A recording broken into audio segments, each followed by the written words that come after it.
and to the republic which stands, one nation, under God, indivisible, with liberty and justice for all. Ladies and gentlemen, please remain standing. We had a longtime employee pass away, Ms. Libby Canuel. Moment of silence for her and her family.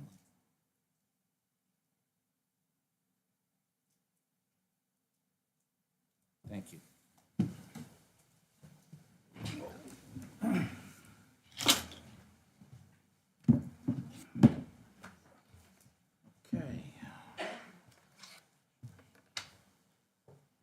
All right, ladies and gentlemen, we open with public comment. If there's anyone who would like to make comments and approach the council, now would be the time.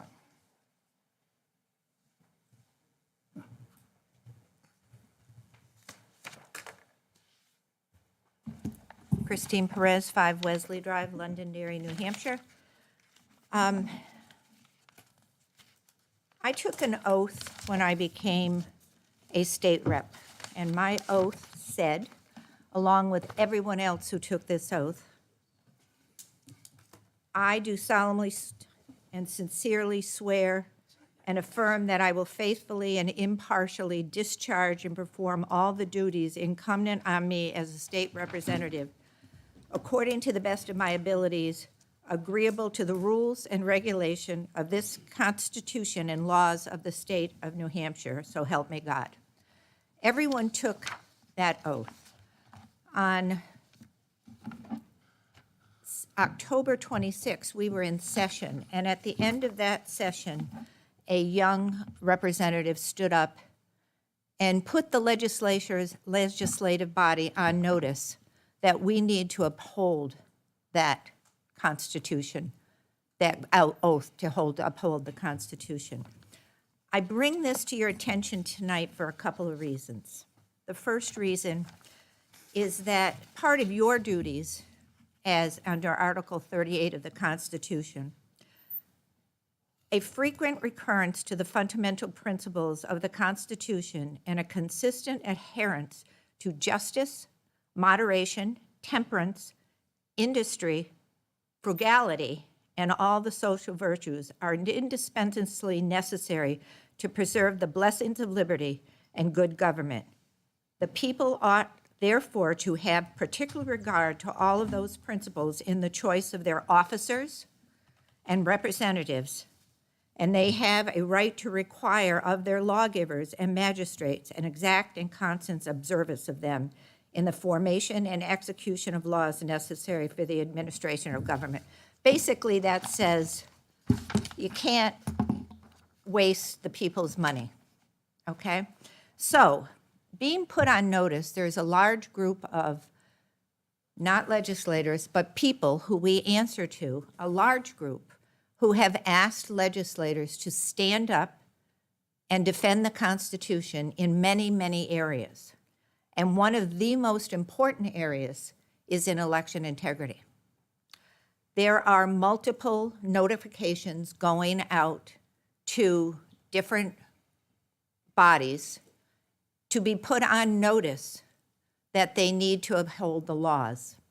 I bring this to your attention tonight because according to Article 32 of the Constitution of the state of New Hampshire, and I read it to you, the meeting for the choice of governor, council, and senators shall be warned by warrant from the selectmen and governed by a moderator who shall, in the presence of the selectmen, whose duty shall be to attend an open meeting, receive the votes of all the inhabitants of such towns and wards present and qualified to vote for senators, and shall, in said meetings, in the presence of said selectmen and of the town or city clerk at said meeting, sort and count the said votes, and make a public declaration therefore with the name of every person voted for the number of votes for each person, and the town or city clerk shall make a fair record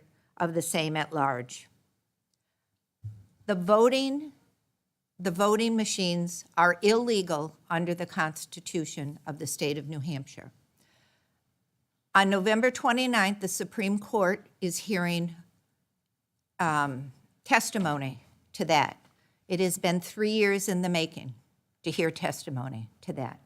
They are illegal under the Constitution. There are RSAs that are allowing them and have allowed them since 1979, but the Constitution of the state of New Hampshire supersedes any RSA.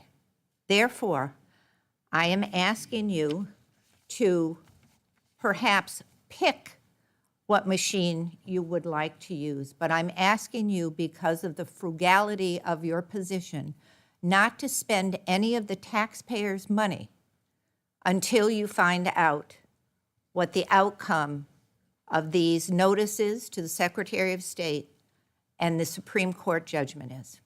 Thank you. Thank you. Anyone else for public comment?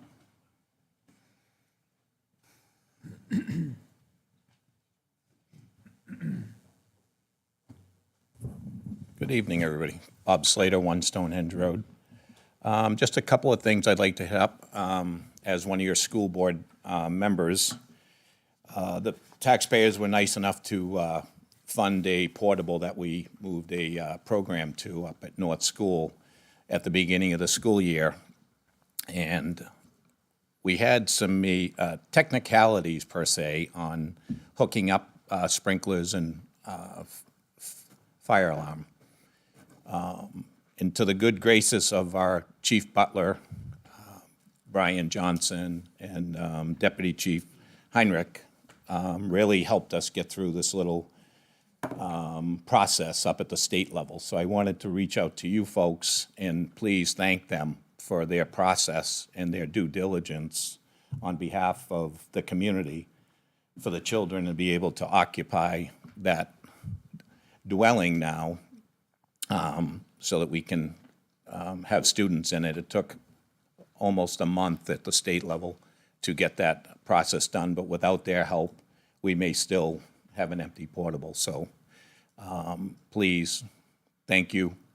Thank you to the taxpayers as well. Town manager, thank you. And one other thing I'd like to hit on is I've been able to spend a lot of time up at the athletic fields, with grandchildren now at that age, running around, and Laffa Fields for baseball and West Road for soccer. And I've got to tell you, and I'd like to compliment our rec department, Art Salidas, Sid Kerr, and our highway department up at Laffa Road. As you know, there's been several people over the years come in with a lot of cars speeding up in that area with children and that. And Mr. Woolley and his staff went up there some time ago and painted some lines and crosswalks, which has made a huge difference. Just that little bit has slowed everybody down. It hasn't fixed it 100%, but that's what, these little things that people don't see or hear, that makes this community what it is. And people need to hear more of that, because there's a lot more going on in town to stuff like that. So I'd like to thank them as well, town manager, and that. So again, thank your staff, and appreciate all the efforts on behalf of the school and the community of Londonderry. Thank you. Thank you, sir. Much Thank you, Bob. appreciated. Thank you, Bob. Farrell, can I say something real quick? Just another point, Doug Cole is on the Recreation Committee as well, and he's been doing a lot of great work with Art, so no worries.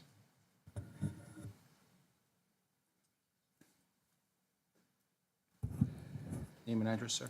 Tony DeFrancesco, 1 Cheshire Court. Bob ruined the whole first part of what I was going to say tonight. What I was going to say is people don't come here to these meetings to say what a great job you're doing, but now I can't say that. But usually people do come to the meetings, and they usually want to affect some kind of a change.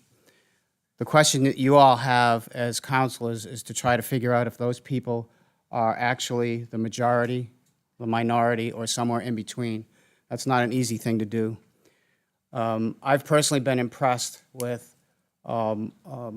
several people on this board, and ones I remember in the past, Chad and Ron, holding something off to say, gee, I need some time to think about this. I need to make some phone calls. I need to listen to what people are saying around town. I think, Ted, one time you said you wanted to go to Shaw's and walk around and have people ask you questions or whatever. So, and that's certainly one way that you can gauge what you have in front of you. And let's be clear, we could fill this room with 100 people all wanting the same thing, and that's still not the majority of the town, right? It's still not a majority. It's 100 of X number of thousand people that vote every year. Unfortunately, there's way more that don't even vote. But you know what? Even the people that don't vote, you still need to represent them as well and try to get in the weeds and figure out what it is, how it is, and when it is. And we know from having done this for a long time that really the only opinion that counts is the one that happens at the ballot box. That's the real opinion, right? And so we have to make sure that those things come in front of the people and that you don't, because 100 people fill a room, you all decide maybe, well, you know what, maybe we shouldn't put that on the ballot. Let the people decide.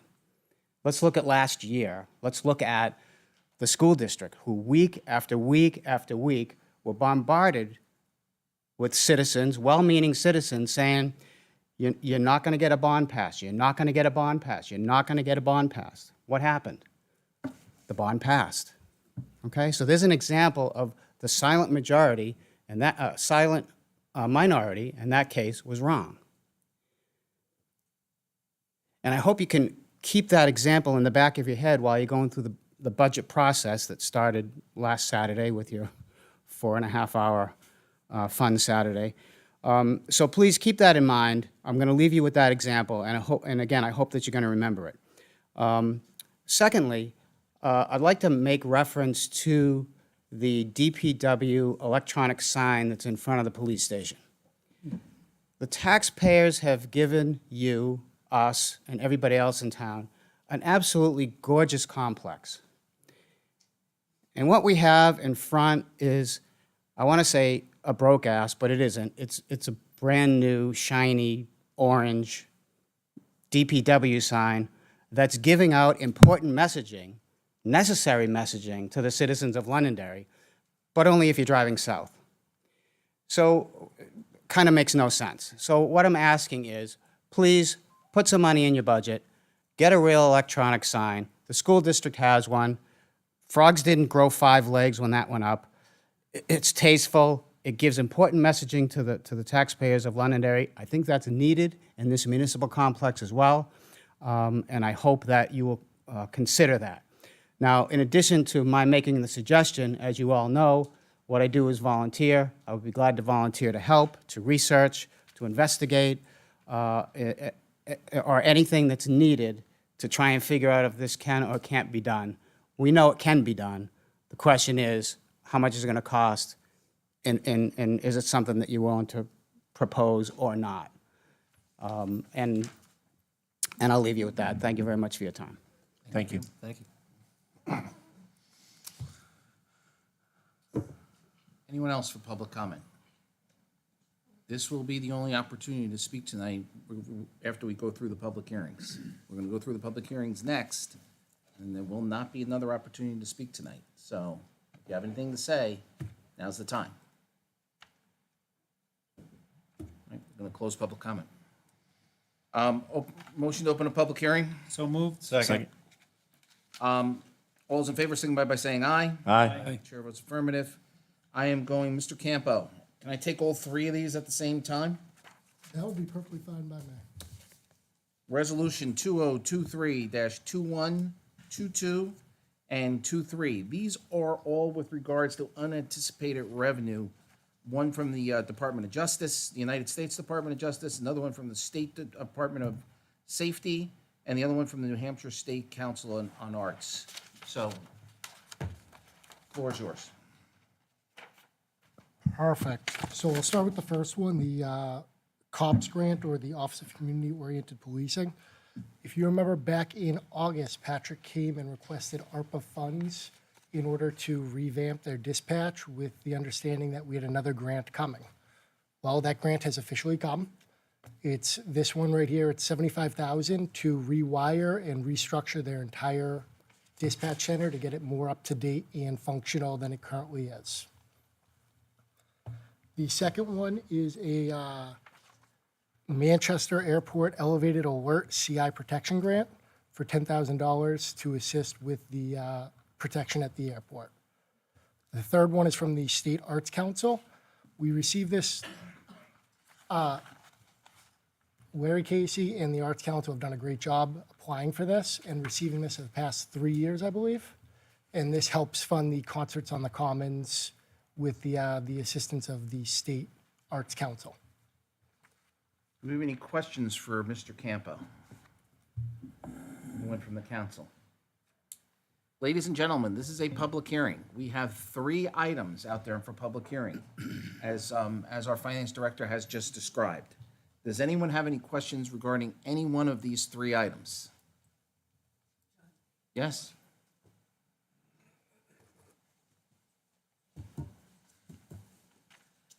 Cindy Rice Conley, 373 Winding Block. Justin, what did you say the third one was, the amount? The amount, I believe, historically has 5,400? been 5,400. 54 to 5,100. I believe it's 54 this 54, year. Justin. 54? Great, thanks. 5,400. Thank you. So for all of you that go to concerts on the Common, some nights we have up to 900 people out there. The good news is they're getting funding from elsewhere to continue to support that program, which has been overwhelmingly successful. Mr. Chair. Yes, please. Mr. Town Manager, is this the amount of money that the police department was expecting to receive from the federal government? Yes, it is. Okay. And then I guess second question is the 5,400, is that like a max amount that they could have received? Or was there a potential to receive more? So there was potential to receive more. I believe they actually requested for more, and then the State's Arts Council reviews all the applications they get and disperse it based on what they feel is appropriate. Okay. And our 10 grand for the airport area, do we know how that will be spent? Or will that be spent to offset other costs? So you're gonna have to give me a minute on this one.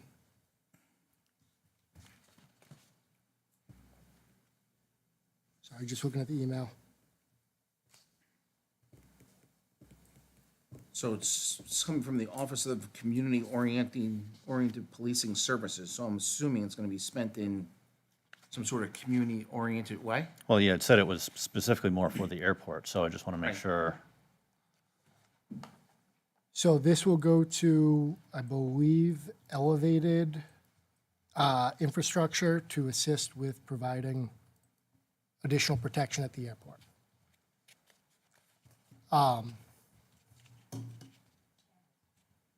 That I'm not sure if it's cameras, or I think this may actually be personnel costs. Okay, that's what I was thinking. Okay, wonderful, thank you. Anything further? Accept the motion to approve all 3 resolutions. So moved. Second? Those in favor, signify by saying aye. Aye. Chair votes affirmative. Motion's carry. I'll accept the motion to close the public hearing. So moved. Second. All those in favor, signify by saying aye. Aye. Chair votes affirmative. Public hearing is now closed. New business. Our town moderator, Jonathan Kipp, adoption of a new electronic ballot counting devices. Ladies and gentlemen, this is the first presentation that the town council is seeing. We are learning about this as you are learning about this. So this is going to be our first exposure to what the state has been vetting out for the last, what seems like a couple of years.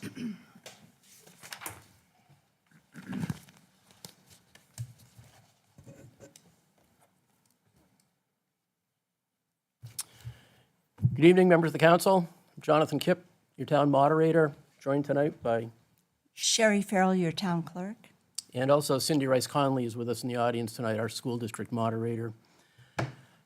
So as you said, this is your first introduction to this. It's been a long process that we've been going through to try to identify ballot counting devices for use in New Hampshire. And a point of clarification, they're sometimes referred to as tabulators, sometimes devices, sometimes machines. And I may use all 3 of those terms while we're discussing it tonight, so it all means the same thing.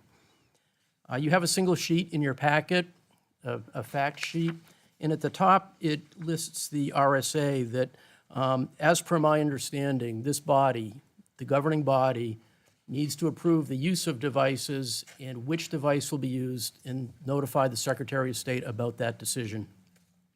And that's why we're here tonight. We're asking you to adopt a new electronic ballot counting device. So some of this is review for you. This is a refresher. The New Hampshire Ballot Law Commission must approve tabulators for use in New Hampshire. And right now, there's only one tabulator approved for use, and it's the AccuVote machine, which we have 4 of here in Londonderry. And we've had them for many, many years.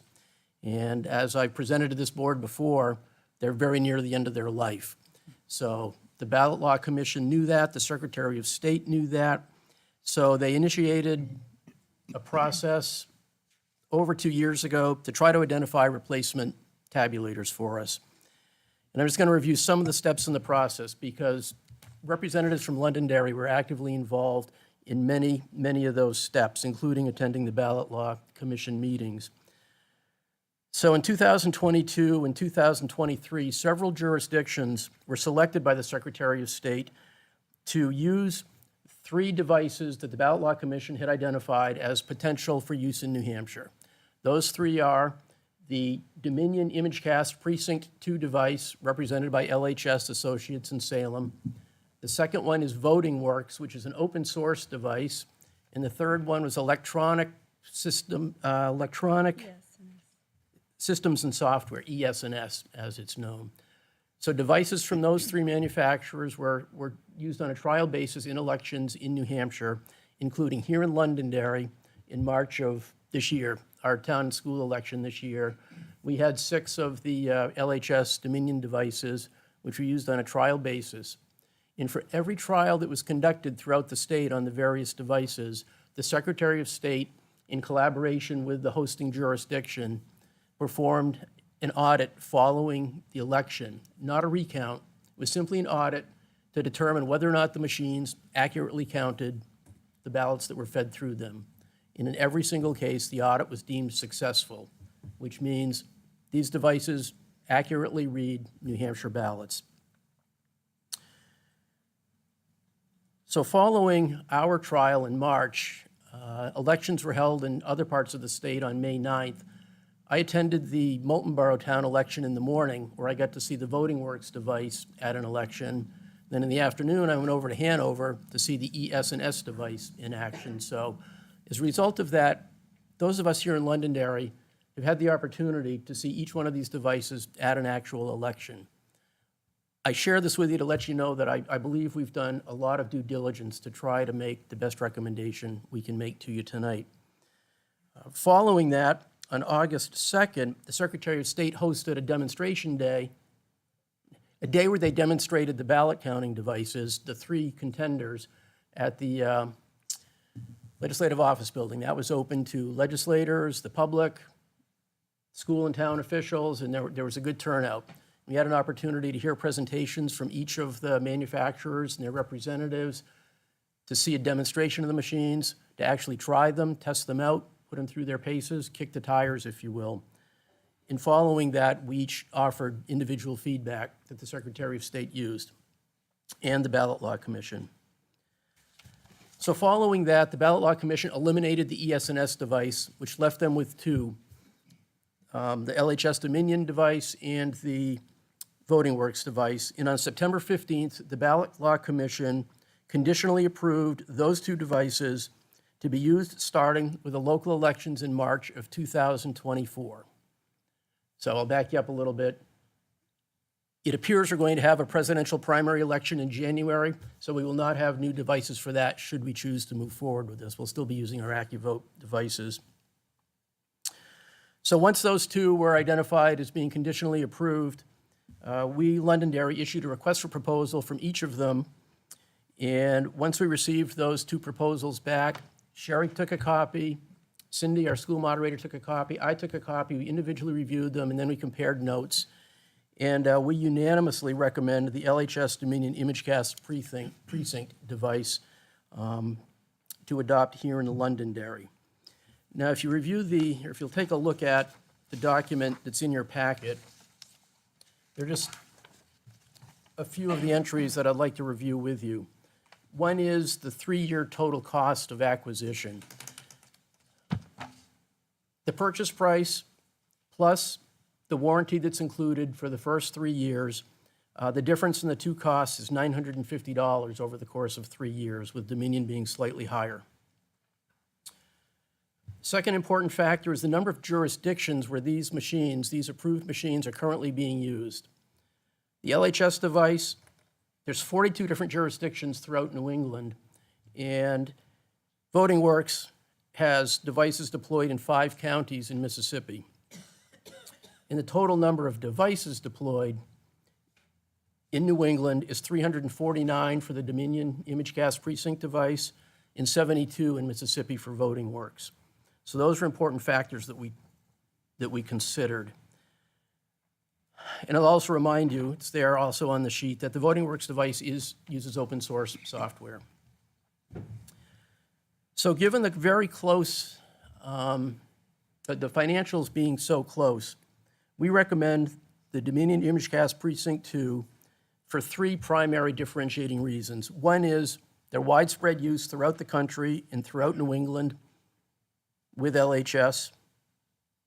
A second one is the Dominion device physically separates ballots with write-in votes in the ballot box at the bottom. There's a separate compartment that is sealed, and the write-ins go in there. With the Voting Works device, those write-in ballots are not physically separated, but they are adjudicated at the end using a laptop, where the laptop brings up an image of each of them. The machine knows that it went through, and it captures the image that we would then review on a laptop to adjudicate those ballots. The use of laptops with determining voting outcomes, vote results, is coming. I'm still pretty old-fashioned. I like to handle the ballots with the write-ins and look at them myself just to be sure, so I'm not quite ready for the laptop for that yet. And then the third part, and I think this is critically important, is LHS Associates located in Salem, their proven record of service to our community.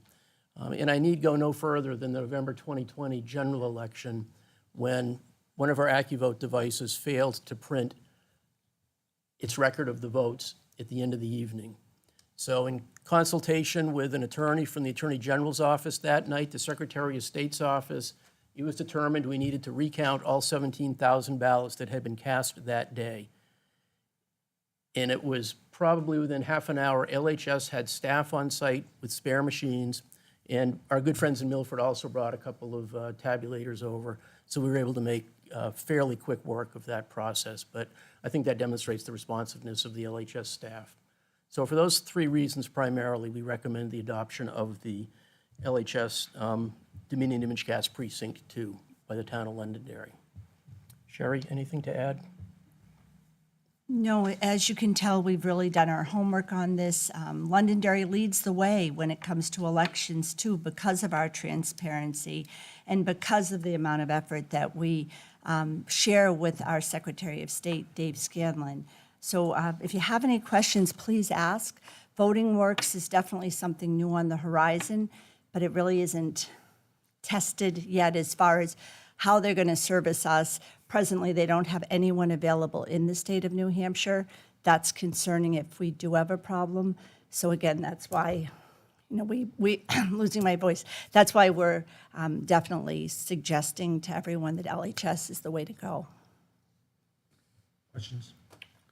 Mr. Chair. Please Just as a point of personal observation, when I had attended the LHS when we did that, I don't know if pilot's the proper term, but the training and that trial of the Dominion, I'd like to elucidate a little bit about the write-in ballots.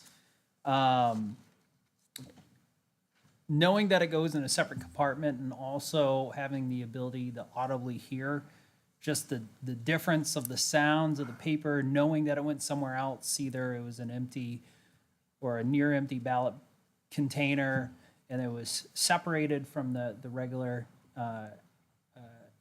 done ballots, I think was for me a little bit reassuring, and just wanted to kind of expand upon that. So thank you. Great presentation. Thank you. Mr. Chair. Yeah, please. I think really a big piece of this that stands out is how much staff and how quickly they will be willing to come and assist if there is an issue with any of the machines compared to the other company. I mean, being able to be here within about a 30-minute time frame is pretty huge, especially with how large of a voting block we have here within Londonderry. And I mean, the other company having 2 hours, and Yeah. 2 hours in Londonderry for a primary or a general election, that could shut us down and push us out greatly. I mean, I think that's a huge advantage that the LHS Dominion machine has. Mr. Chairman, if I may. Please. The conditional approval by the Ballot Law Commission stipulates that any vendor doing business has to have somebody within 2 hours of a voting location. And I think that's where their 2 hours comes from. Yes. As Sherry said, to our knowledge, they have nobody in the state yet, but they have guaranteed the Ballot Law Commission they will be staffed up and ready to go. I think the difference is we've seen it from LHS. We haven't yet seen it from Voting Works. Yeah, I agree with Ted. I think having that support and training that they've done the past, well, as long as I've been involved in it, 11 years, is so vital. And I can tell the people from, the citizens that the crew that handle the elections do a really good job. They start at 5 in the morning, and sometimes they're not home until 3:30 the following morning. Take it very seriously, and I can assure you that there aren't very many hiccups, and when they are, they're taken care of right away. So I totally agree with your recommendation at this point. First, thank you both for all the work you did on this. I really appreciate that. You mentioned, Jonathan, that the old voting machines are still going to be used in January, correct? So if we decide not to vote on this tonight, it doesn't affect anything about ordering, correct? If we postpone it for one meeting? Or would it in any way impact anything if we pushed it off to the 20th? Two things to answer that question. I think putting it off till the 20th is okay. Each vendor has asked for as much lead time as possible to make sure they can have machines available for us for March. So the what I've had in my mind is by Thanksgiving, and that 20th is obviously before Thanksgiving. The second piece of that is if we decide not to move forward, the AccuVote machines will no longer be supported after 2024. That's as long as LHS can commit to it.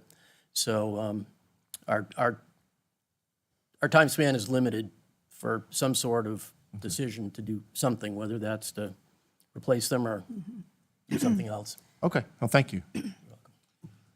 Okay. Anything else? No? Yes? No? All right, so I got a few things here. I just did a quick calculation here. The election officials are, we are the election officials. Collectively, I mean, I've done 25 elections. I just went back and did the count. So between all of us, we've done probably 50-plus elections. In Mississippi, there are 3 million people, and there are 82 counties. So 5 counties out of 82 are using it. I don't know anything about Voting Works or anything else. I don't know how it works. I'm assuming the poll pads will continue to work with these? They're totally separate systems. They don't work together, so the poll pads will continue to operate as they always have. Okay, so that won't change. Nope. Can you ask the vendor what the lead time is on the machines? We were Have they given told- you any indication? LHS said they'd like to know by December 1st if we're going to order machines. We didn't ask that question of Voting Works. I suspect their timeline would be similar. I mean, the choice seems obvious. If the council was to tell you tonight that we're leaning down the path of going with Dominion, and I believe Councilor Dunn is going to ask for us to wait till the 20th. He can also invoke councilor privilege to make us wait for the 20th. Does that give you enough to start doing what you need to do?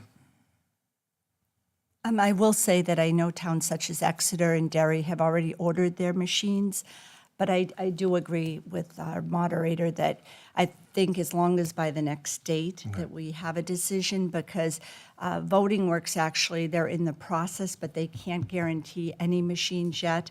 So they'll be ready for our town elections, but they're not ready yet. LHS, we just don't want to be in a situation of other towns have ordered them and, we're back ordered on them.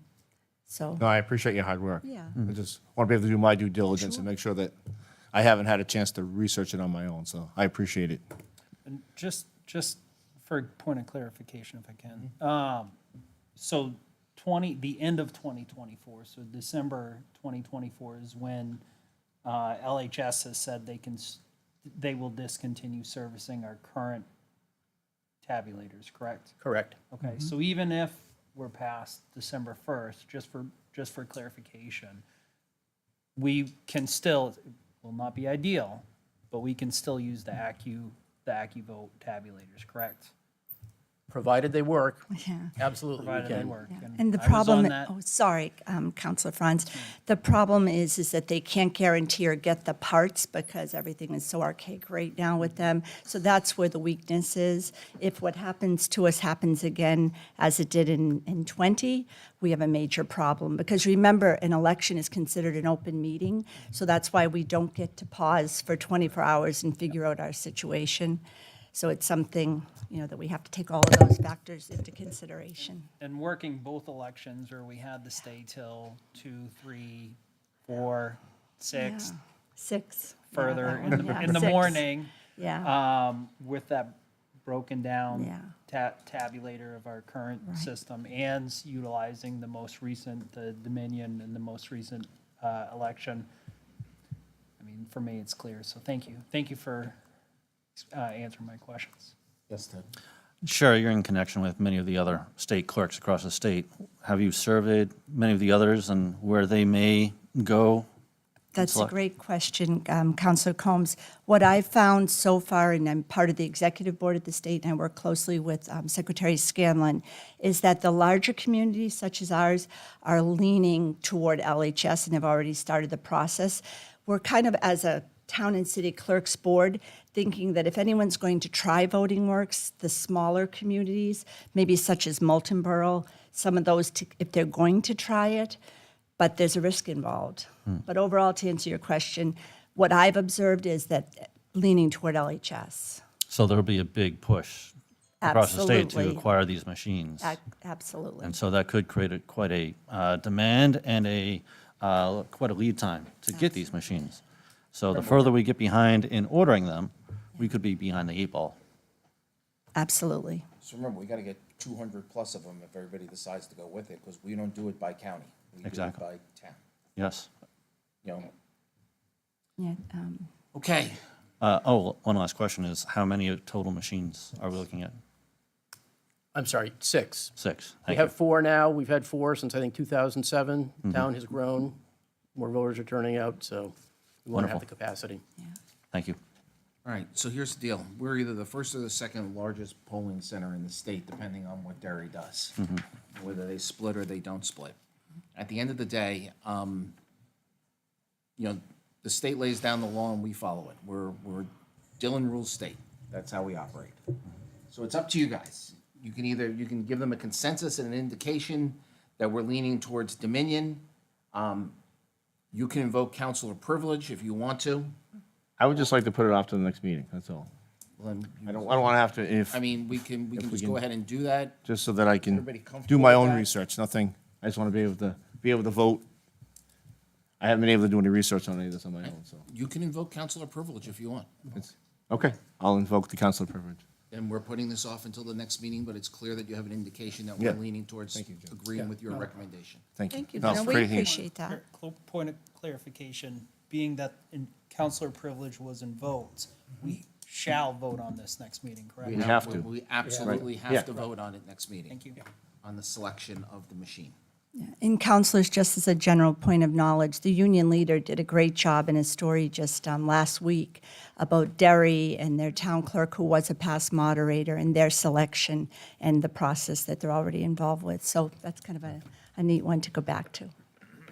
Thank you. And also, if anyone wants to reach out to either of us, before the next meeting, please feel free to do that. Any way we can help, because we've done a lot of research with it. So we'd I'd love like to to talk to both share of it. you, actually. What? I'd like to talk to both of you. Absolutely, Yeah. Ron, thank you. So, ladies and Counselor gentlemen, Dunn. what counselor privilege means is there is a provision in our charter that any counselor at any time on any subject can push a decision off one meeting. Upon doing that, though, it requires us to make a decision at the next meeting. So that's how that works. Yes? I just want us to be clear. Do you have any idea what kind of lead time they're looking at once we do put an order in? The last we heard before orders started coming in was they'd like to have the order placed by December 1st to assure we would have delivery by our town and school elections in March.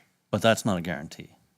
There are no guarantees. There's some Right. guarantees in So life. certainly, I work in the world of construction, and materials are behind everywhere. So I just really worry that they will not have the materials in time if we delay another 2 more weeks.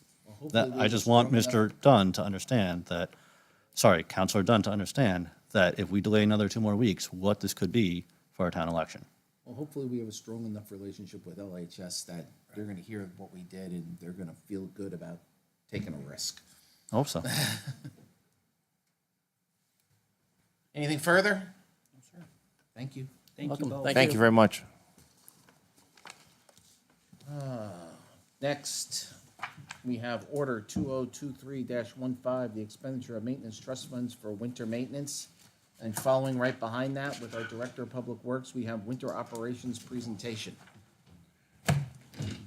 So the floor is yours, sir. Okay.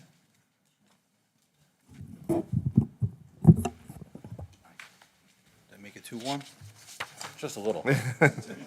Just a little. Went up 2 degrees. I mean, we're talking about 2 degrees here, folks. I don't know. Sorry, I can't please everybody. Good evening. My name is Dave Wally. I'm your Director of Public Always open Works a window. and Municipal Facilities. Thank you, Chairman of the Board, members of the Board, Town Manager, Assistant Town Manager. I'm here tonight to, kids got their candy. We're probably thinking about turkey and the fixings, but I'm here to talk about winter, because it's going to be here before we know it. So, Don't you have the power to delay it? well, I wish. I wish. I'd like to invoke some privilege like you got there. Delay it 2 months. It'd be nice. You like that? Nice. At least get past the holidays. So this EMTF request is to allow for a drawdown of the winter maintenance funds. There's, this request is for $18,000, which is slightly over the 50% of the average spent over the previous 5 fiscal years from the Expendable Maintenance Trust Fund. This is, the request is bringing for the town hall, all 3 Londonderry fire departments, the police department, library, Morrison, and the access center as well. We don't have the numbers up there, but the average of the last 5 years is $17,297.95. And so what this basically allows me to do is, as winter progresses and we get bills in from contractors and whatnot, we can pay them, we draw it down. If we get to a point in the winter where I believe we're going to go beyond this, which we usually do because this is only half of what we spent, I'll be in front of you again for another allocation. And then if a third is needed to round off the books, then that's what we do. If at any point, though, any of these allocations are not met, then all of this money is returned back to avoided and back into the budget. So, And Mr. Hooley, this is going back to when, to consolidate down the times that you have to come before us to approve for winter maintenance, right? correct. It streamlines it so that every time I have a bill, I don't have to be in here Right. basically every meeting saying, hey, I got more bills for you to pay. Exactly. Dave, we did this last year, right? We've done it the last 2 winter seasons quite successfully. problem. And all the bills are available and for review through the finance department. And at any time when I come before you, if you come in front of you again, you want to say, hey, I want to see all the bills for the first 18,000, we usually bring them at that meeting too. And I'm sure if anything, our vendors are a lot happier potentially getting paid slightly faster than Absolutely. coming before us. Yeah, This allows us to get the approval and authorization prior to actually incurring the expense. Wonderful. Understood. Yeah. Any other questions? It worked well last 2 years. Accept the motion to approve. So moved. Second? Those in favor, signify by saying aye. Aye. thank you. All set. All right. Next item is the winter operations presentation. I do want to take note here that you've taken, liberties here to make sure that you'll be clearing roads for pizza delivery, DoorDash, and Grubhub. I'm sure they'll be happy. Ooh, on a spiral. Thank you. Thank you very much. Sir? this one work? Yeah, should. Each Dave, one of them please have our proceed name when on you're them. ready. I'm Okay. going to step out for just a minute to use the gentleman's room, but I will be back. Sure. So good evening once again. I'm here to discuss this upcoming winter emergency operations plan. I like to roll this out every year, and after tonight's presentation, this will be available on the Public Works website for anybody to review any further if they'd like to do so. So one of the main reasons, obviously, that we plow is for public safety. Without us being out there, making sure that we clear the roads in a proficient way, sometimes these are the unfortunate things that can happen. People can get hurt, obviously damage to property, and it puts a lot of lives at stake here when they're out there crashing the side of the road for obvious reasons. So our mantra is, red and blue follow yellow. So without us doing what we do, the boys in blue and red can't get around and on calls and whatnot. And it's unfortunate John stepped out because he actually is one of the loudest people that speaks up about us being first responders, and so I'd like to just bring some of that attention to that. Actually, in 2003, President George W. Bush issued Policy Directive 8, recognizing public works as first responders. And believe it or not, that was 20 years ago now. The first state was Mississippi that actually recognized public works as first responders. And in 2019, the National First Responders Day, on October 28th, they finally, brought a lot of attention to the fact that we are first responders as well. And then our governor, Chris Sununu, just last year signed that into formal law for the state of New Hampshire as well. So we're the second state in the union to be recognized. And I just wanted to bring a lot of that attention because I think it's well-deserved and long overdue for our department. So other advantages to plowing snow and whatnot, obviously the big one, school, is it going to get called, is it going to get delayed? That's a big impact for a lot of people in the town, or any town for that matter. And we like to think that we do a good job. The school is the ones that make the call, just to make that clear. We're not the ones that decide whether a school is going to be called or not, but they do heavily rely upon reports that come from us, and they speak to us in the early morning hours and find out what the conditions of the roads are around town. Obviously, traffic is not slow due to accidents. People want to get home when they get out of work, or they want to get to work in the morning in their normal paces. We don't want to impact commerce, especially in the north end of town around the airport. Obviously, there's a lot of deliveries that go on up there and a lot of people traveling to and from the airport. So we want to keep deliveries on schedule. There's a lot of different things that are important that you don't really think about when it comes to plowing, but even especially today, my mother herself, she gets her prescriptions in the mail, so obviously we want to make sure that those get there when they need to be. We don't care so much about the bills, but, kids might like the holiday cards and checks that come from grandma, so, there's still a lot of sports going on and a lot of concerts, holiday gatherings and what have you, so we want to make sure we're doing a good job pushing back all the snow as well, so that if you have these events, you can kind of get onto the shoulder and park out of the way. Obviously, again, for medical calls, EMT, getting around town, making sure that the roads are as black as possible so that they can get there when moments matter most.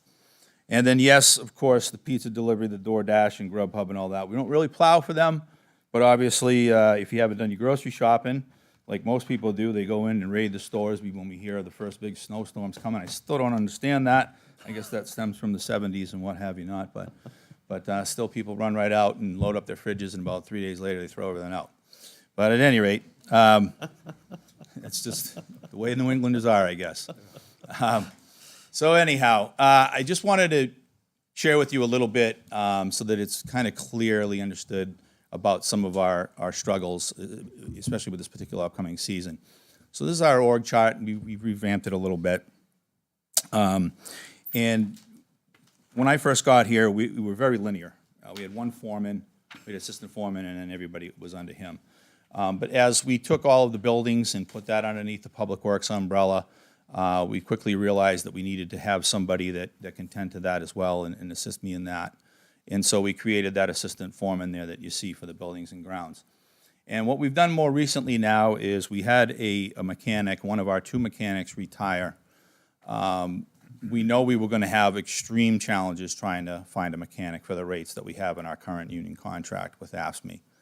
And we really wanted to get back to having 6 truck drivers as well, to have a little bit more boots on the ground out in the field. Even though we do pull, we rob from Peter to pay Paul and get things done, if you're in fleet, doesn't mean you can't be assigned somewhere else within our operation if need be, and we do that quite a bit, probably a lot more than we really want to. But leaving just one person in the garage, I still have some concerns about that. But we have a very competent, capable, and very skilled person out there named Jim Gazowski. And last week, we recently promoted him to an assistant foreman. He's going to help us in another variety of ways, too, with keeping track of expenses and whatnot, and speccing vehicles and things of that nature. So what does that do, though? Well, again, like I said, it leaves us with only one person in the garage. And if you'll see in the operation, he actually goes out and plows as well, and I'll talk that a little bit later. But the 6 truck drivers, you see, we have one vacancy, so if anybody has a CDLB license and is interested and is fascinated by what I'm about to present the rest of the way, please come on down and apply. Our first go-around wasn't so successful. We had one candidate apply, didn't work out, so we're back to the drawing board. We've spent some money and rolled it out in the newspapers for a couple of Sunday editions. We've got it on some websites. And yes, as one of the gentlemen at the back of the room alluded to, we've even got it on that nice orange sign out in front of the police department. So, but unfortunately, people live in the north end of town. They probably don't see that opportunity unless they can read backwards in their rear view. But nonetheless, we do have an opening. Another challenge that we're facing I see you have is, some former firefighters now plowing. oh, we do. We have some retirees that plow, yeah, for a few years now. That's Yep. great. And one of our latest hires that we had an opening back this summer, again, we had one applicant. Fortunately enough, he was good, so we brought him on board. Fortunate or unfortunate, he is also a member of the National Guard. And so he just got called up to serve for a year down on the southern border. So he departed last week, or 2 weeks ago now. So that's a challenge, because that's an open route now that we can't necessarily fill. We certainly can't hire it. But even trying to get temps are tough. We do have a few, and we'll go through that. But those are just but a couple of challenges that we have within our operation. So just to, this probably helps you see it a little bit better, but so there's all the town equipment that we have available, all our personnel that we have available. And last year, when I brought this presentation forward, I brought it in October, and we had 3 pieces of contracted equipment is part of the plan. And at the 11th hour, they dropped out. They just couldn't. Basically, another town bid them out from us. They had higher rates, and we knew we were vulnerable with their rates, but there wasn't a whole lot we could do with our rates last year. This year, when we saw and realized the savings we're going to have in salt, we adjusted those plow rates so that we're hoping that we could get a couple more pieces back, and we didn't. The problem is, when we just got his contract, the employee that he has listed as one of his drivers is also somebody that we had as a temporary driver driving our equipment. So you see we're at 19, we're down to 18. So the hits just keep coming. But nonetheless, we'll get the work done. It'll just be a little bit slower. But we'll do what we can. So there's 13 routes. We don't measure necessarily by the mile, but we measure our routes by lane miles, because there's 2 sides of a street and they both got to get plowed. So there's 372.36 lane miles over those 13 routes. Quite a bit of cul-de-sacs, which are very tiring, and they slow us down quite a bit, especially with a wing truck. And we have 44 dead ends, which slow you down even more. So we're down to, like I said, 18 pieces. Before I went to print, we just came to that realization. So, or just after we went to print, I should say. And to get around the beat one time is 3 to 4 hours. And that's just on your normal type of snowstorm event, not like the very last one of last year, which was 16 inches of snow and created quite a rippling effect throughout our operation there. More numbers. What else happens? So, I say we're down to 18 people. Well, things happen to those 18 people. Unfortunate circumstances. They have to be out for bereavement. God forbid they get injured. Again, I have one guy in the garage working alone. I have a little bit of cause for concern on that. I want to make sure that he's not, and I've had sit-downs with him and make sure that he's not taking any unnecessary risks out there working alone, and I don't want him getting hurt. A family member may become sick and they need to take some time off, a Family Medical Leave Act. And the more recent, as we just experienced, if you're part of the military and you get deployed, well, there's not a whole lot we can do about that. And then we get sick. When you work as many hours as we do, 24, 36, sometimes 48 hours, your immune system gets worn down. You're drinking a lot of coffee. You're eating a lot of McDonald's when they're open, and or other bad foods. And so, your immune system gets knocked down, and you end up tending to get sick quite a bit. So, but these guys tough it out quite a bit, and we do the best we can for all of us to stay healthy. And again, I've already talked about vacancies that we have. And, at any time, somebody could also retire as well. That's just another thing. But, a lot of these guys have been doing this a long time, and I really don't see any of them that would pull the plug in the middle of winter. They understand the importance of winter and what we do here. So the equipment has aged. Thank you again to all the taxpayers, leadership of the town manager, the council, the budget committee, for supporting our allocation last year and requesting 3 large dump trucks and a 1-ton utility. Those are on order, and this is, again, the importance of when we're going through the budget process now. Perhaps it's better that I'm doing this presentation now because you see just how long it takes for these things to get here. Money gets approved by the voters in March. It's not allocated until July. We put the order into the factories.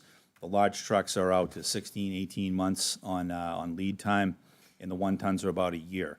So the trucks that were voted on in March are not here, so we're still plowing with those trucks that were deferred several years out. If Matt were here, we'd be training him. He'd be in his rookie year.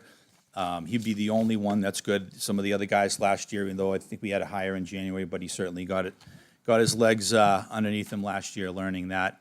And the contractors that we're bringing back, fortunately, they plowed for us before, so they know the routes fairly well, which is always good. Duration of the events is something that can also prolong plowing. The last 5 years or so, while the accumulation rates have been down, and I'll have a slide at the end on that shows it, but they've been very, very long. They'll start out as rain. A lot of guesswork goes into it. Forecasts, are general around the state, and but they start as rain. They go into a mix. Maybe some snow comes in. It goes back to a rain. And when it's a prolonged event like that, we need to be here no matter what, treating it or scraping it and retreating it. It's frustrating, but it's important to be done nonetheless. We saw some excellent presentations from the fire department, police department Saturday, and they also talked quite a bit about mutual aid and how they can get other communities to come in from time to time and then even go and help out other communities. But when it's snowing here, it's snowing all around us, so we don't have that luxury, so we're in it alone. And then there's always just the unknown things: trees down, wires down, accidents, breakdowns, blown tires on equipment. All those things are things that we have to deal with. We had 3 breakdowns, actually 2 breakdowns, and 1 truck get stuck in that 16-inch snowstorm. Unfortunately, the truck that got stuck was on the furthest, most northern point of town. There was a major accident out on 93. 28 was a mess, so to try to get to him took forever to get over there. Even though we got over there with a truck, my truck couldn't do it. We went for a 1-ton, that couldn't do it. We had to bring the loader over there. So it took a good 45 minutes for the loader to drive out there and navigate throughout town and then get back. So that's a route that's not plowed for a good hour, hour and a half with the gentleman out there waiting. The 2 other trucks, one of them we abandoned right out there at the cul-de-sac closest to 102. That is a truck that is up this year, truck 5. And another one broke down. We were able to get it back up a couple times. It broke down twice. And the difficulty in that, you'll see further, is that because our mechanic is out plowing, when a truck breaks down, now he's got to come off his routes, and now we got 2 routes that are uncovered. You know, it's not cheap work to do, snow plowing. It's necessary, but out of the $4.8 million worth of equipment we have at the DPW yard, $3.15 million of it on those 21 pieces of equipment that I mentioned is the replacement cost for that equipment.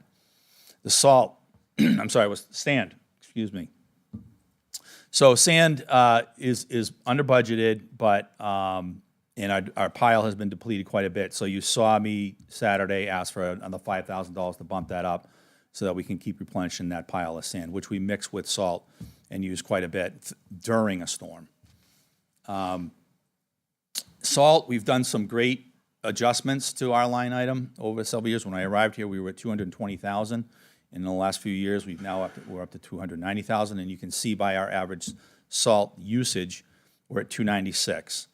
That is based on the 2 contracts that we got back from the state bid pricing this year, and they were down. One contract was down 4%, the other one was down about 5.3% or something like that. So that helps us because, you know, on our salt line, hopefully we'll hit the 290 or be a little bit less, and it'll also help us on the other end where we're bringing in contracted equipment, but at a higher rate of pay, which we had, like I said, we just really had no choice to do but to secure them. And a round of salt, you know, a lot of people calling up, hey, come salt my street, come salt my street. Well, we go out and salt just 1 round of salt, just the salt alone on the back of the trucks is over $8,000. So not to mention the harmful effects that it has on the environment, our equipment, your cars, your property, your lawn. So we need to be very diligent in how we use salt. But I will tell you that there is never a point where we're saying, well, let's hold back on that for money reasons and jeopardize public safety. Never happens at all. Public safety won't be compromised in that regard. And all the additional other costs, fuel on the trucks, cutting edges are very expensive, equipment for parts when they break down, and other mitigating factors. I already covered that public safety one. So here's our accumulation for the last 7, 10, 15 years. And you can see we're usually typically there around the 60-plus inches of snow in this part of the country. But like I said, the last 5 years has been very under average. In fact, last year we were right on point. We were at 52 inches until we got walloped with that 16-inch heavy wet snowstorm, more traditional snowstorm that we had on March 15th. I hate to tell you this, I've been doing this a long time. This will be my 29th winter I've been fighting this, and usually we always start off where we left off last winter. So get ready. Don't wait on getting your snow blowers, you know, tuned up. Don't wait to go buy your shovel, get your ice melt. We'll be deploying the sand barrels out around town shortly. We usually like to get them out there somewhere around Thanksgiving. And so don't wait. But don't quote me on it either, because Mother Nature's just going to do whatever she wants to do anyhow. And there's some comparison that you can see where Londonderry is for lane miles. You know, we're kind of in the middle for the communities around us for lane miles. But as you can see, there's a huge discrepancy on how many pieces of equipment we have out there versus, you know, some of the other communities. However, one of the benefits we do have is a lot of the main arteries in town are state. So that's kind of a benefit to us that we don't have to worry too much about Mammoth Road, 102, Route 28. So, but we do have a lot of miles to plow, nonetheless. And that's really basically it. Well, I do I can just, if you turn your books to page 18, I can probably just explain a little bit further on some of the complications of our route. So you'll see there that the garage is highlighted, that nobody's in the garage. And that's because, like I said, our one mechanic is out plowing. The one gentleman that is down on the southern border is going to be replaced, hopefully by a hire, if we can get somebody in here. But again, they'll be on a training curve. If otherwise, what we are forced to do then at that point is take our assistant foreman, who should be out supervising or helping tug outs, tow outs, and pull outs, or maybe assisting with breakdowns and whatnot. or, dealing with complaints and whatnot, so he'll have to go into a truck. So we lose a supervisor from the field. Our other supervisor, he's also plowing in a truck. So we've got some work to do in the years to come with, when we talk about how can we improve and lessen our vulnerability. If we start to really get back into traditional snow accumulations around here and getting 6-inch snowstorms or 9-inch or 12-inch or even greater, there's going to be some upset people, especially, depending on when the timing comes in. They're very rarely in the overnights, although we do spend a lot of night, but that's usually catching up. And we try to get things done in the nighttime when cars aren't out and in our way. The last thing I'd like to just say in closing is I'd just like to thank all the men and women that I do work with. They're a top shelf, top-notch group of people. When you call in and you have a concern, I like to call them concerns rather than complaints, we'll try and, fix anything that we didn't get to. It's not that we forgot. We know every square inch there is out there that needs to be addressed, and we'll get there. Sometimes we just have to, put things on the back burner and come back around and deal with other priorities or other breakdowns or other things that are slowing us up. But we will come back over the days and nights to follow and get things cleaned up and get them back to as normal as we possibly can. We understand that winter is a tough time of year for everybody. It can be expensive for people. You got other expenses you're incurring, your heating bills and groceries and holidays and everything, and we understand it. We're right there with you. We have all the same stresses and struggles in our lives as well. And to have, a small staff like this and to deal with such a large town, they definitely deserve an attaboy, and they've got one from me. So just be patient with us. We help where we can, and if we, happen to hit a mailbox, we apologize. It's not intentional. Just give our main line a call, and we'll see what we can do to fix it and take care of it for you. So with that, I'll just take any questions. Questions? Yes, please. Did you provide a document like this in the last 2 years?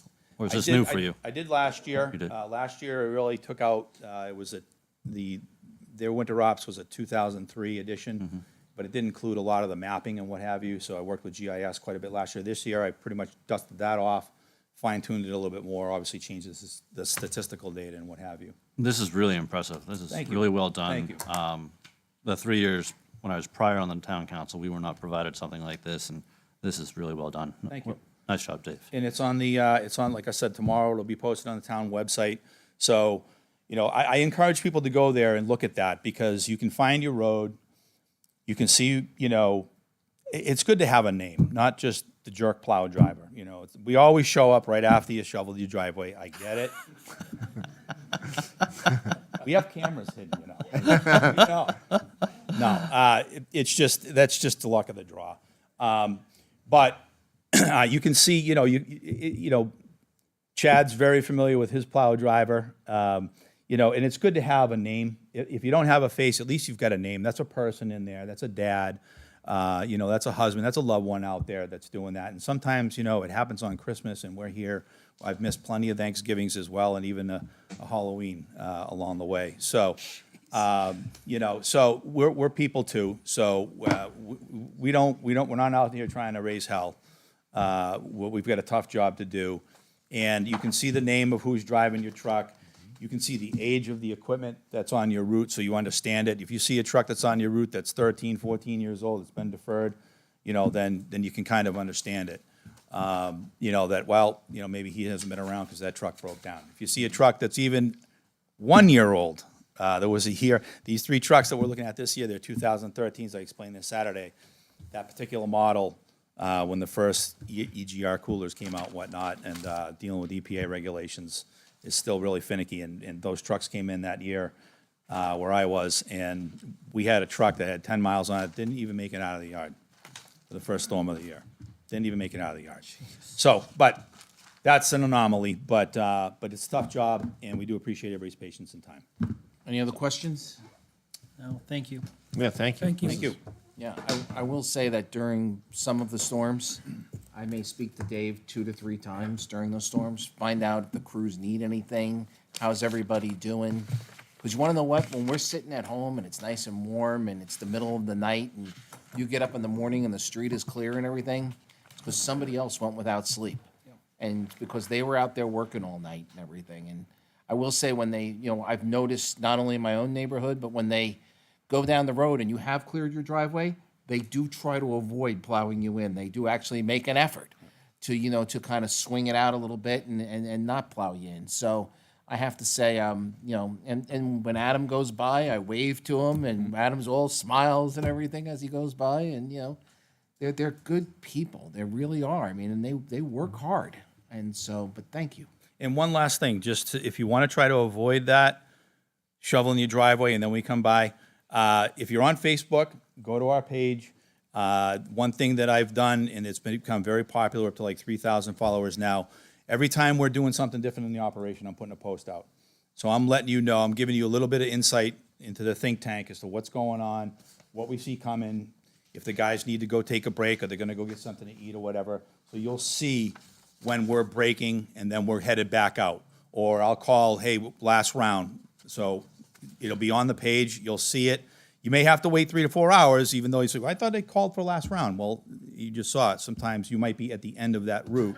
So if you see us go by on one side of your street, okay, he's on his last round, I'm gonna wait, I'm gonna have another cup of coffee or stay warm, like you said, inside and wait to see him go by, but that'll be the last pass. So really pay attention to the updates that we put on Facebook, because I put the whole operation out there, so it can help you out quite a bit. All right? Thank you, Dave. Thank you. Thank you. Okay, next item. All right, so the town treasurer warrant article discussion. So at one of our last meetings, the finance director came in and made a very strong case for the fact that there needs to be more attention paid to this area. The current town treasurer came in, who I think has been the town treasurer for about 13 or 14 years, also made the recommendation that we should move down a path of looking at some more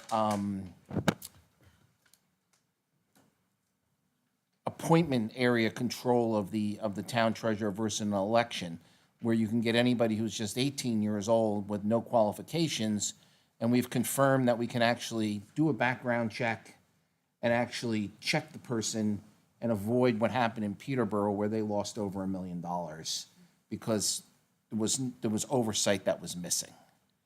Am I close to everything we talked about? Yeah, I'm not sure the Peterborough situation would be relevant there, but yes, Well, they lost $1 million, right? yes, Okay, well, we want to avoid that. I would agree 100%. So the more eyes, the better? The more qualified eyes, the better? So the question before us tonight is not whether or not to put the warrant article on, is whether or not to have a public hearing about it on November 20th and have a discussion about it. So that's the questions that's before us. So what do you want to do? Do you want to have the discussion or not? It's pretty simple. I think we'd be remiss if we didn't open it up and hear from the public and have further discussion. Agreed. Yeah, I'm good with So we'll public. have the discussion. It doesn't mean we're doing anything. It means we're going to have a discussion about it and we're going to have a public hearing. Does that cover you for that one? Yes, it does. I'll notice it up and make sure that that's ready to go on the 20th. Thank you. Okay, next item. Old Mammoth Road, road gate petition. Yes, Mr. Chairman. So this is something that, we've, in Londonderry, I think it's fair to say, have been talking about for a while. There have been concerns on Old Mammoth Road about traffic, safety, speed, and related issues going back decades, as far as I'm aware, long before I became involved in the town. Until recently, almost all of those discussions have taken place at the Traffic Safety Committee. The Traffic Safety Committee has discussed these concerns at length. There hasn't, been a lot done by way of infrastructure improvements over the years. The police department has certainly done upgraded enforcement, and that seems to help until it doesn't.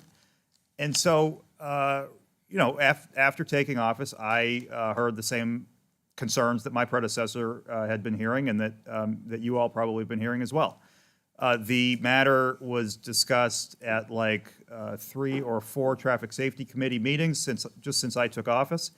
And, it reached the point where at a meeting that I was present at, that you were present at, Mr. Chairman,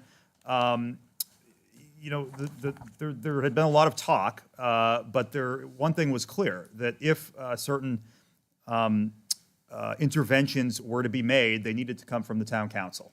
And so I made a motion that you amended, I believe, Mr. Chairman, to get at the point a little bit more clearly, that the matter, you know, the time for talking at the Traffic Safety Committee was done. It had been gone over ad nauseum for decades, and that, you know, it was time to have a serious discussion about whether certain things should or should not be done. The decision was made at the town level to stripe the road. We heard positively from Mr. LeBrew at the last town council meeting. He was pleased with that. We've heard as well from people who don't think that that's going to make any difference whatsoever. The discussion that occurred, I believe, when this was first taken up at the town council was, okay, you know, putting a gate in that location is a fairly radical intervention. What might the unintended consequences be? And does the petition that the council has before it reflect the thoughts and opinions of everybody who may be affected by that decision? The directive or consensus from the town council was, let's get more of a cross-section of not only people with addresses on Old Mammoth Road, but also people in this general catchment area.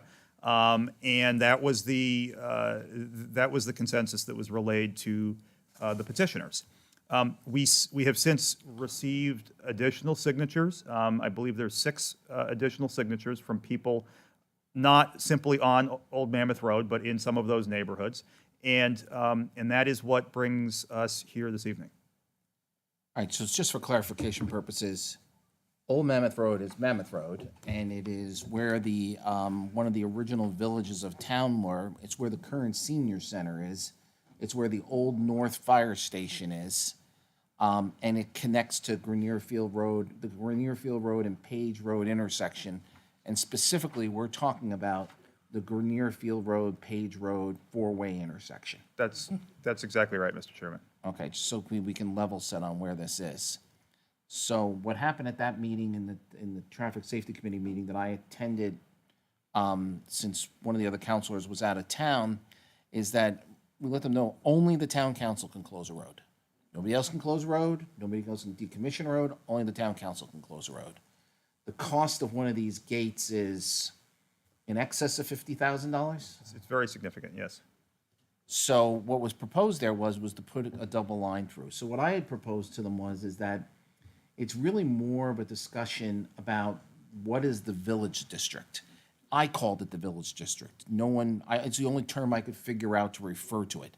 So that the people who are adjacent and have use of Mammoth Road, how many citizens are actually affected from what decision may or may not be made.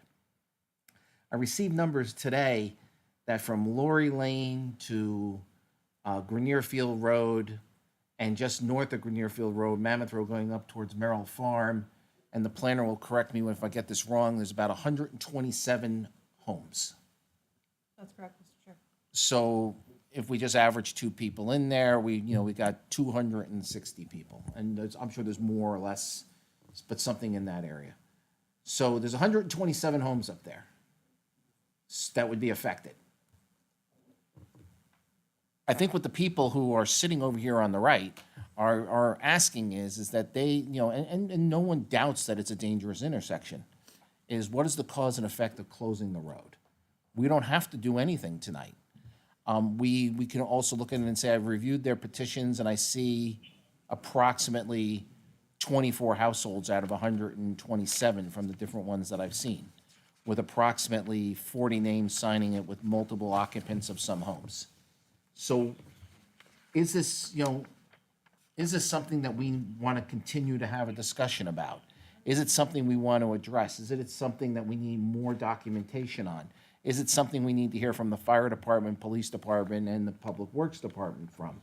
How deep do we want to go on this? Public Works recommended, and the engineer for the town recommended, double stripe the road and let's see what happens. There's been recommendations about cutting hedges and cutting trees. I'm just repeating everything from the Traffic Safety Committee meeting. Please correct me if I'm wrong here. No, The this is question all right. is tonight, will the council entertain this, and will we continue to investigate it further? Is that the question tonight? I think that's exactly right. That's what the petition is asking for, and so the decision is exactly that. Is the council prepared to do that, or is the council looking for some lesser intervention first, or at all? Mike, has anyone asked people how they would feel if a gate is put up, like the people, how they'd be affected? Like, ask the question the opposite way, meaning how would they be affected? How would they be impacted? I don't Just know wondering. what discussions were had in the course of collecting the signatures. I can tell you that there was, healthy discussion about that at the Traffic Safety Committee meetings. The concern that I've heard most frequently is just the ability to turn left onto Rockingham Road and go north. Is people use this signalized intersection at Rockingham Road and Grenier Field Road to turn left. And so if that doesn't exist, how are they going to do that? That's the most frequently expressed concern that I've heard about, hey, we don't want the gate. Well, if of the 127 homes, everybody would be, probably about 120 of those would be south of Grenier Field Road. More or less. That's about right. Yep. So 120 homes, let's just say half of them go north and, and want to go left or go right. They would all have to filter out through where the Bacon Barn is now, come to the intersection where North School is, where there is no traffic light. And they would all, if they wanted to go north, they'd all have to make a left. And if I recall correctly, Mr. Chair, if I may, Yeah. I heard testimony about people hedging their bets with it's not signalized, but the crosswalk. Oh, it's red, so I can go, and almost disregarding pedestrians as well. Correct? Right. I recall hearing similar concerns as well. I think you were at probably 2 or 3 of the same meetings that I was at, Mr. Vice Chairman, and it certainly, I mean, it felt like the same discussion over and over at the Traffic Safety Committee, which is why I'm glad it's here at this point in time. But, it should also be noted that there have been requests for less significant interventions, such as speed tables, speed bumps, et cetera. And those have been looked at from an engineering standpoint. We engaged a consultant to review those options. And so we have pros and cons on those different options as well. All right. I Anything? think we should continue this discussion. Yeah. One Okay. of the things that have me concerned is we also have the senior center up there. Correct. All right. Anybody have, no, these nice folks have come down here. Anybody have any objection to me asking them if they have anything they'd like to say? Not at all. Oh, please. So. We wanna hear ladies and from you. Gentlemen, if you have a person who is a spokesman or something who would like to speak on this, or any of you want to add your input, where the council stands right now is okay. We'll look further at it, and see where it goes. In order to appropriate money to be able to do something like this, it's just that we don't just have money in the budget to do it. It would be something that we would have to get funded by the taxpayers. But we're happy to hear from you since you're here. Look, come on up. Have you been elected the victim? You both want to come up at the same time? If Sure. that's all right. Yeah, it's fine. Sorry. Yeah, whatever you guys want to do. I mean, we're happy to hear from you. You live up there, but you understand what we're saying, right? Yep, I appreciate that. Yeah. So, I'm Steve Kelly. My wife and I live right on the corner right at the intersection of Page and Mammoth, Just the address. 552. Thank you. Brian Mead. I live at 555 Gotcha. Mammoth Road. We also happen to be related. He's my son-in-law, so not that matters. So as, Of course it matters. well, it matters to me. It may not matter to you. And that's why it matters. So, as the town manager has stated, we've been dealing with this issue we've been in this house for 12 years. And we've probably been to town safety committee, to traffic safety committee meetings for nearly a decade. And this has been kicked down the road and kicked around and, We're not all going to these- kick anymore. No, I appreciate that. So, as I listened to what you had to say, about the numbers of people in the area and all that. The one thing I have that I struggle with that is none of those people live right along Mammoth. And that's where the problem is. It's not just the intersection with the accidents. It's that people use that area to cut through from off of Rockingham Road to get to the airport and get back again. So they're going north and south. They're doing, without exaggeration, 50 miles an hour plus. And Officer Timone in the back would back that up. So this is a safety issue because all these houses are 20 feet off the street. So, we settled on the gate because, like Mr. Malaguti said, all the other options that were presented were shot down. Oh, it's too hard to maintain. Oh, we don't want to do speed bumps. They're not allowed by whatever manual they follow. It's just, it's one thing after another. So, and then, the striping was talked about at the last meeting, at the last traffic safety, when John Trotter presented all these options. And we discussed it at length then. And we knew it wasn't going to do anything. There are lines painted all over the streets, all over town. We all know it. Does anybody obey speed limits? Do they pay attention to any of that stuff? Well, I would beg to differ that the enforcement people would say they pay attention when they're around. They pay attention to, they pay attention to enforcement, but running a stripe down the middle of the road is a waste of money. It was in this case. And I emailed Mike last week, I was passed after dark on Mammoth Road, as I've been 3 or 4 times in the course of the last few years.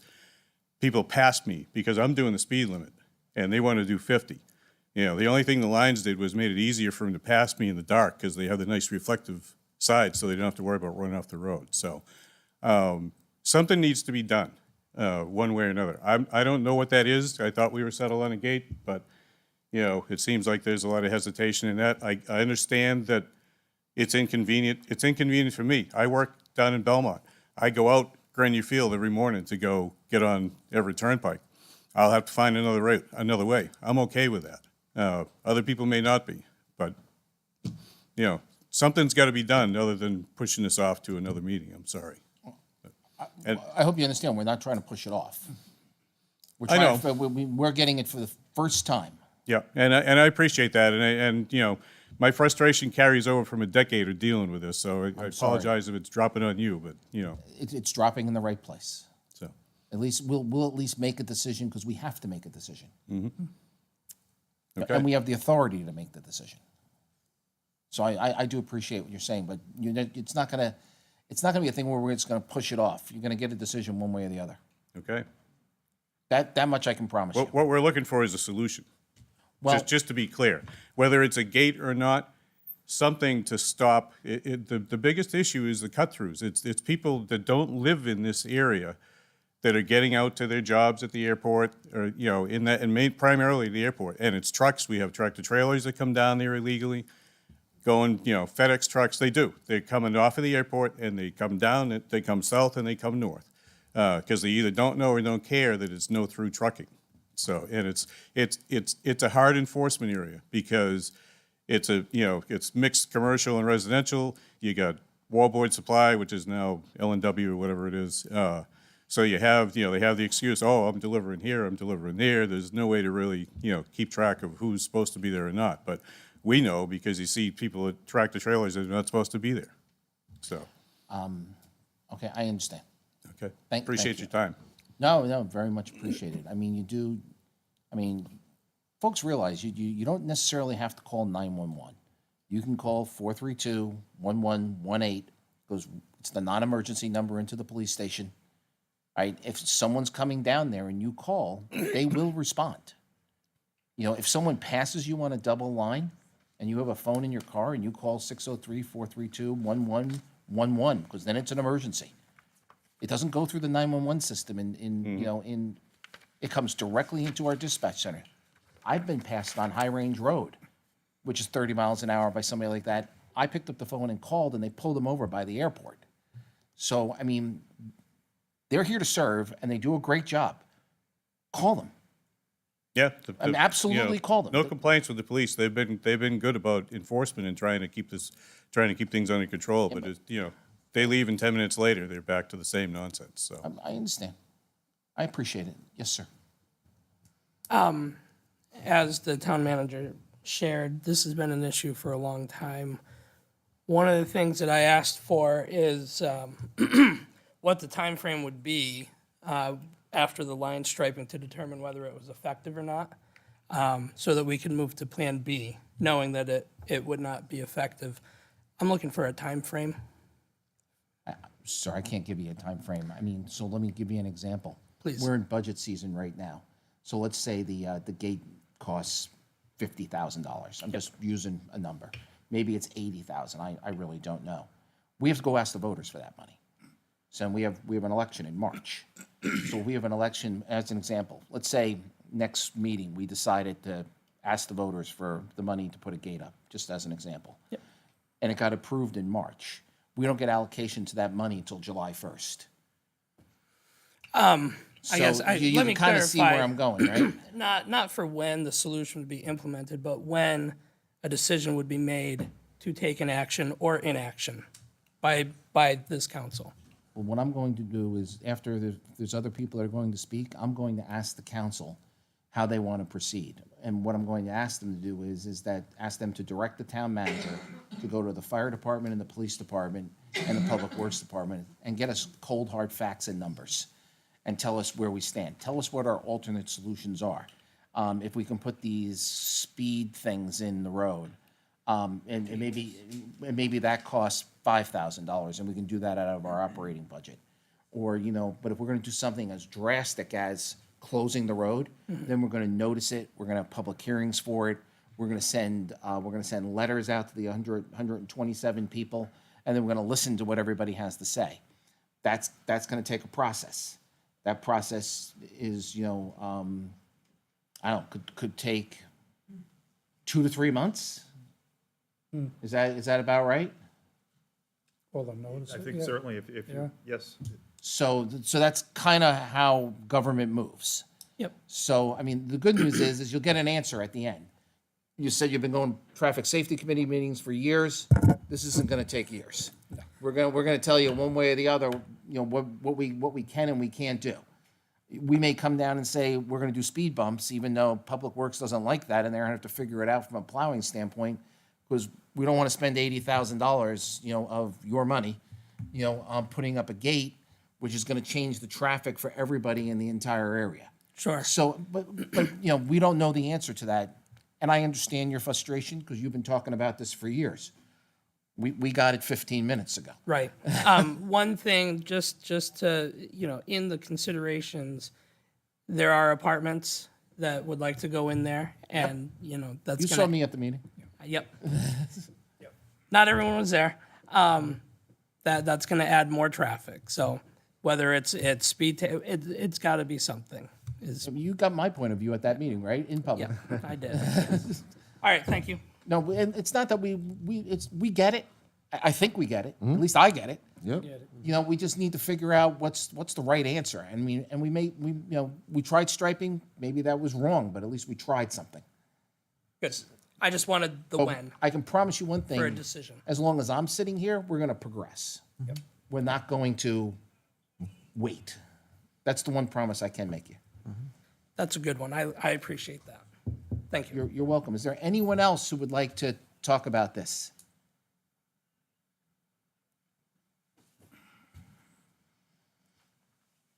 Hello. Eric Moran, I just need name and address, sir. 528 Mammoth Road. Thank you, sir. I was all for the gate, and I still kind of am, but the issue we have is it's going to create a little bit of a safety issue. I have an alternative that might be even better. It might work for everyone. Sounds great. We're more than open to it. I don't know if you can bring that back up to the intersection that we're looking at closing.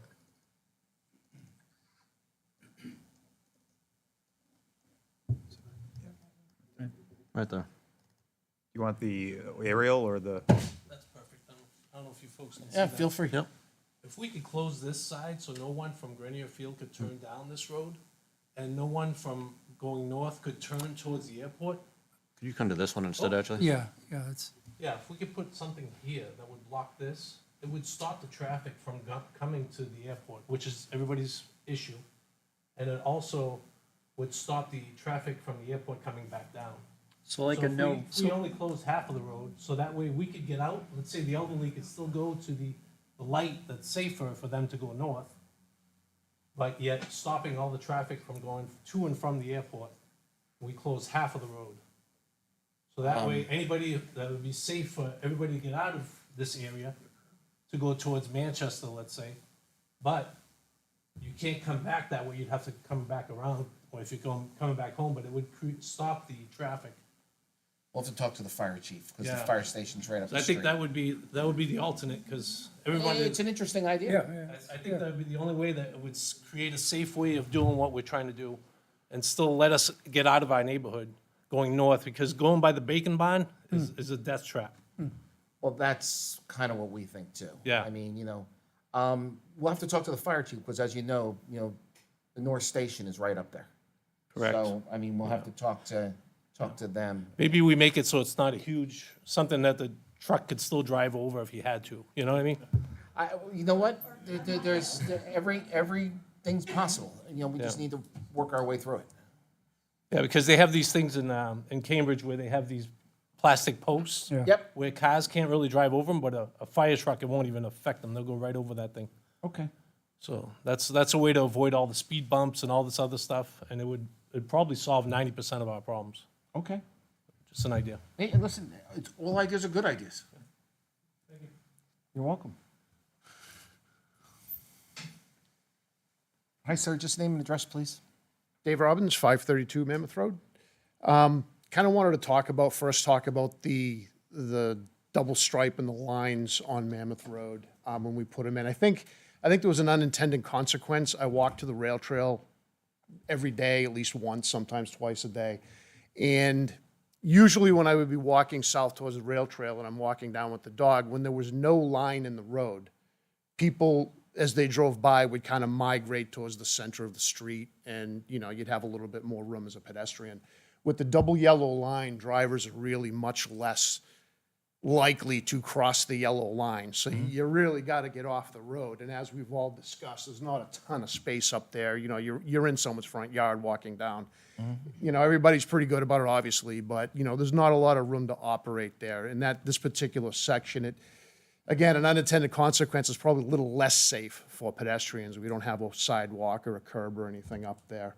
I guess if you take a step back and you look what we're trying to do here on this section of Mammoth Road, what we're trying to do is make it less convenient for people to use the cut-through on Mammoth Road, as opposed to going to Rockingham Road to the light that we spent a ton of money on, right, to give people access to Rockingham Road. My personal thought on it was if you could slow traffic down enough, whether it's a speed table or I would think a stop sign at the rail trail is probably a great idea. It's a little bit of a curve there. People aren't always paying attention, especially in the morning. Throw a stop sign there and either a speed table or even another stop sign up at maybe Buckthorn. And you make it so people have to stop twice on that road. It'll be easier to go to the light, get to Rockingham Road and head south or north, either way. So that was kind of my take on it. Slow them down, make them stop, they'll go the other way, unless you live there or, you have another purpose for being up there for L&M. Yeah, So- that's reasonable. Let's look at yeah. something like that. Well, Thank you, thank you. sir. All right. Appreciate it. Anyone else?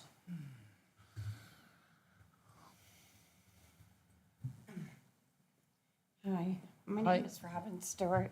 I live at 522 Old Mammoth.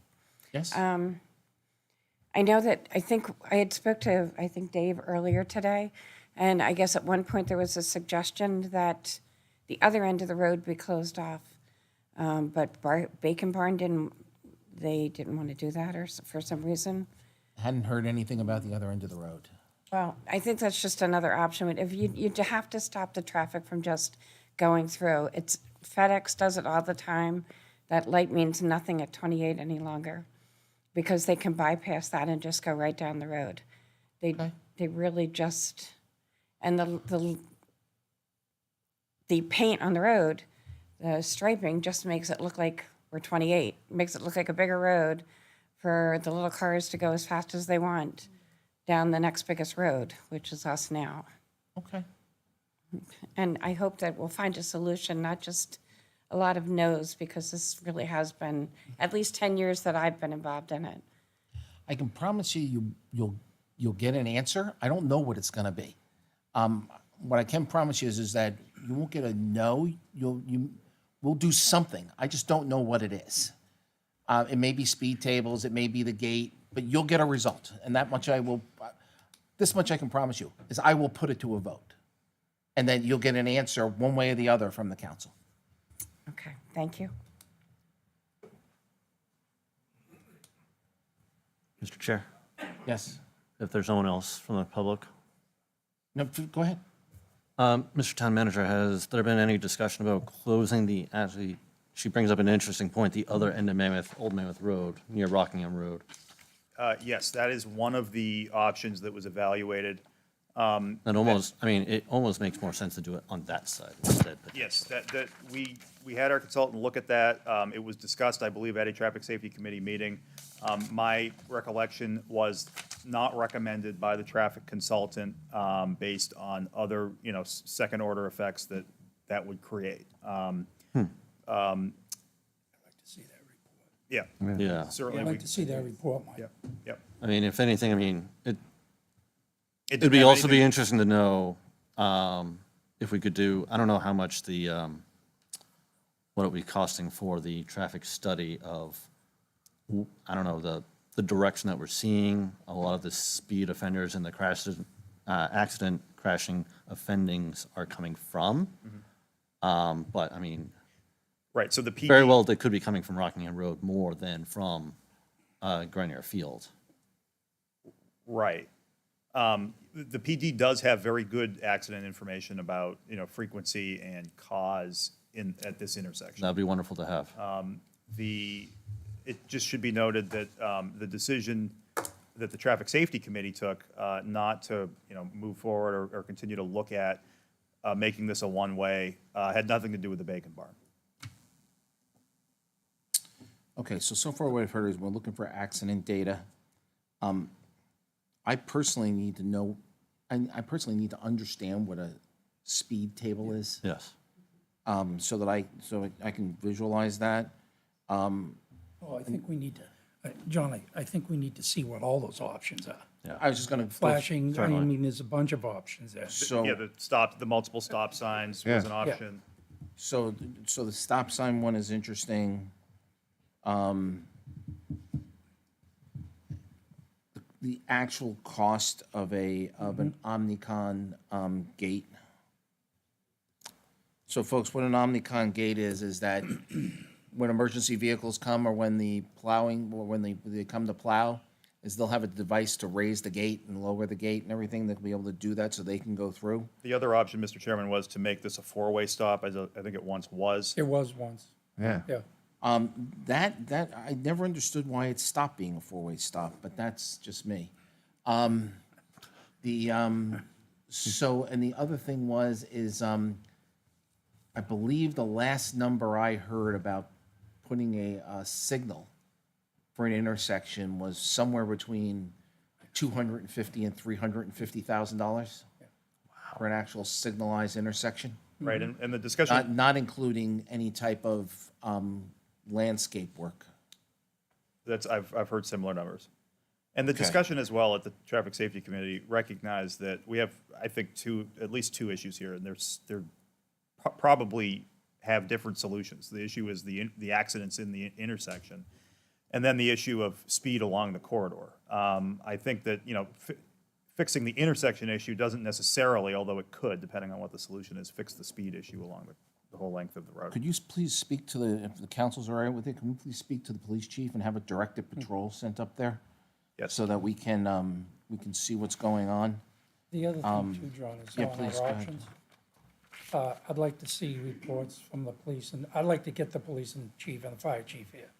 I would like to see the accident reports at Old Mammoth and 28.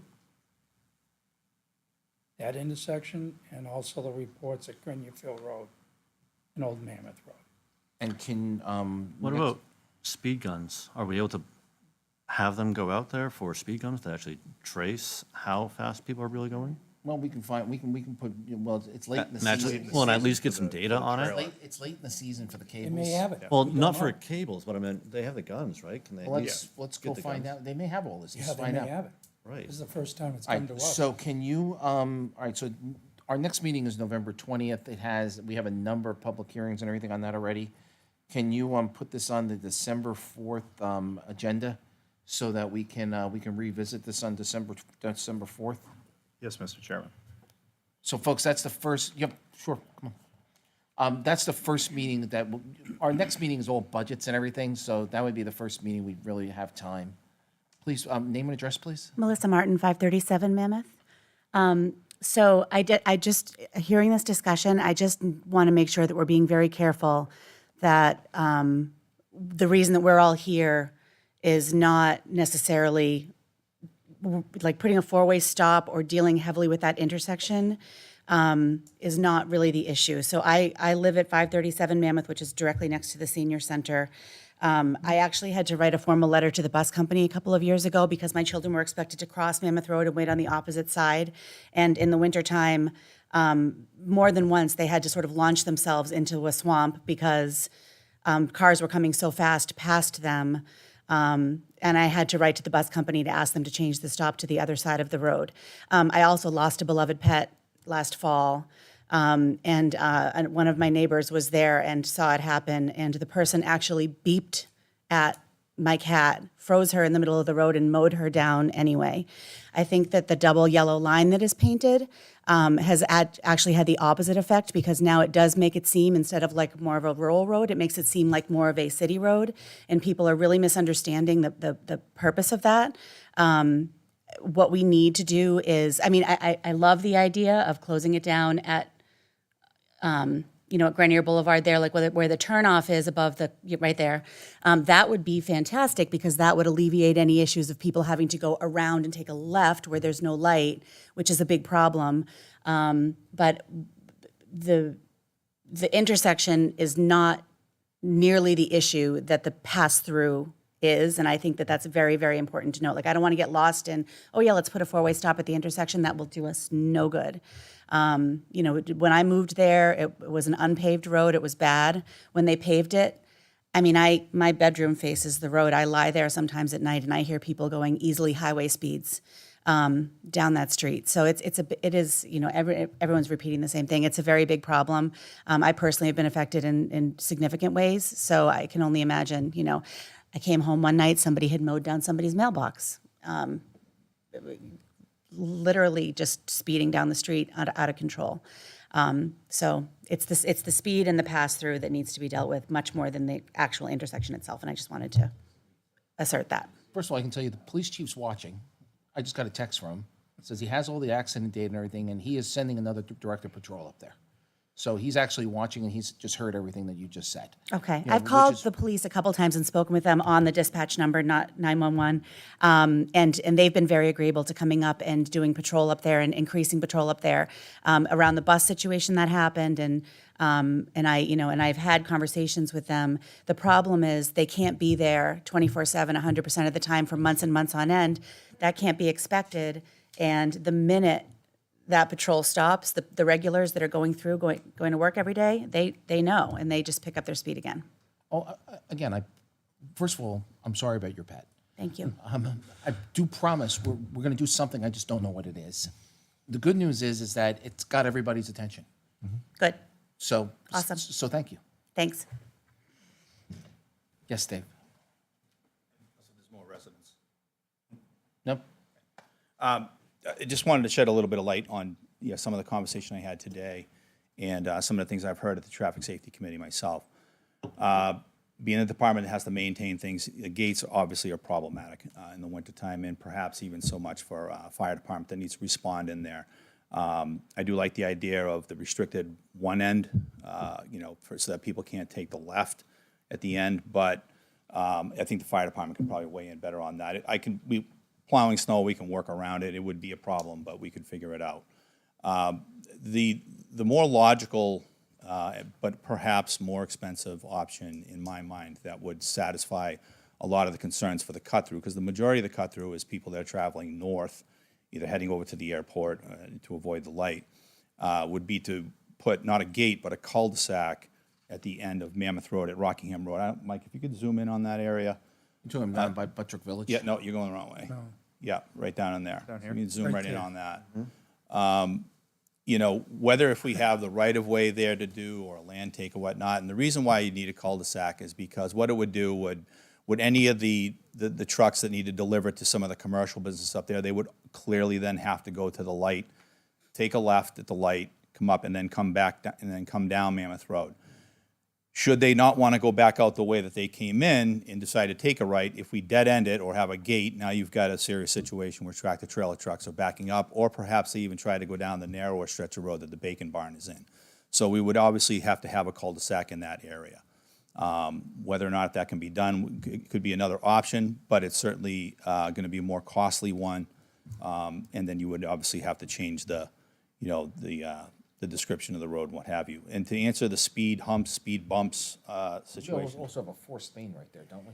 Yeah, so there's, I think there's a pump station as well and what have you. So, but it's something that could be looked at. And I believe it may even have been, so I don't want to speak to that, but it obviously could be fairly costly. But it would solve a lot of that cut-through crisis. It would solve not having a mechanical gate that can break and batteries got to get changed and things of that nature.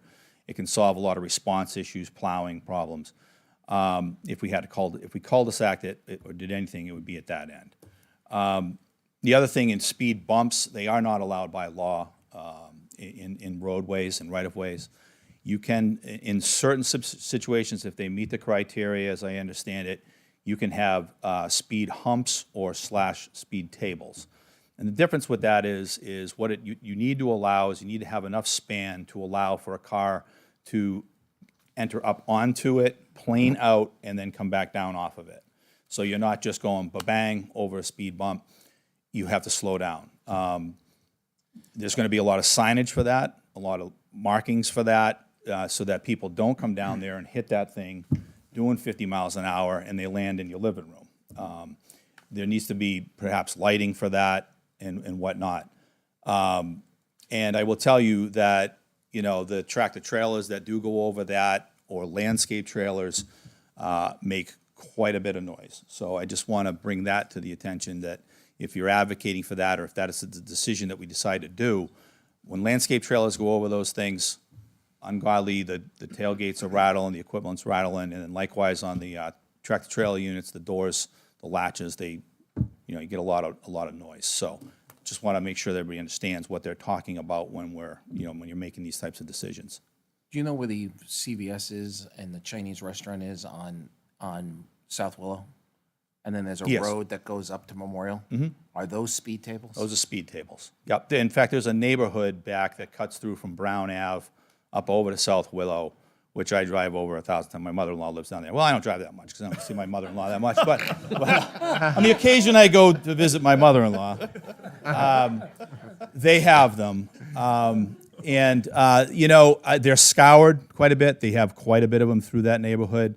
I'm sure it was a similar situation just like that, just like this, where people, they want to avoid the lights on South Willow, Brown Ave down in that area. It cuts from South Willow over to Brown Ave, over by the, around the backside of the airport and the post office, correct? So you folks know where we're talking about, so you can go see what speed tables look like? Yeah. Now that I know what a speed table is? And the biggest complaint that people talk about is the trailers that go over them, especially the landscape trailers, box trailers and things of that nature, because your tailgates, everything's rattling when they're going over those things. So, if one gets located right in front of your house and you're that close to the road, then that's some of the things that you may be experiencing in the middle of the night or during the course of the day. Well, and I think the other thing you may forget to mention is during the wintertime, plow guys may not fully be aware of them and may dig them up. Oh, or we'll know where destroy they them are. over Trust time. me. You hit them once. Oh, yeah. But the problem is, They're gonna to your take some point, damage over time. They scour quite a bit. The plows are angled, so they don't go over them, square enough. Mm-hmm. So they get scoured a lot. So there'll be a lot of future maintenance requirements, and sometimes we'll have to dig them out and repave the approaches and what have you. They should be painted, the bright yellow or striped, with diagonal type patterns so that you see them. You see them extensively if you want to see a lot of them. You can go to any college campus. They use them quite a bit on college campuses. UNH has a lot of them, Dover area and stuff like that. So you can go up there and take a look at them. And I say in UNH too, they don't paint them well at all. And been a while since I roamed the campus of UNH, quite some time, and I didn't remember them last time I went through there. They caught me by surprise. So, but those are typical uses that you see in dense areas like this. So. I will say, I do really like his idea of the cul-de-sac at the bottom of Old Mammoth Road. Well, I like to take maintenance out of things, keep things simple, use the KISS method, and if we don't have moving parts like mechanical gates and we eliminate the cut through, as long as we provide an ability for somebody to safely turn around, like, oh, I forgot this is a dead end, they turn around, they go back out the other way. It will force a lot more traffic, obviously, for the people that are up at that intersection at Page and Granny Field, that all of your traffic is going to come now past your house and then back out that way. But again, probably at a much lower rate of speed, and it'll certainly eliminate the cut-throughs, so. All right, so basically what we've heard is all options are on the table. We need some costs associated to them. We need to hear from multiple department heads, and we need to try to put that on the agenda put it on the agenda for December 24th. Will do. And can they send me the traffic study, please? Same here, please. Same, yeah. Don't worry, Tony, I'm going to talk about the electronic sign.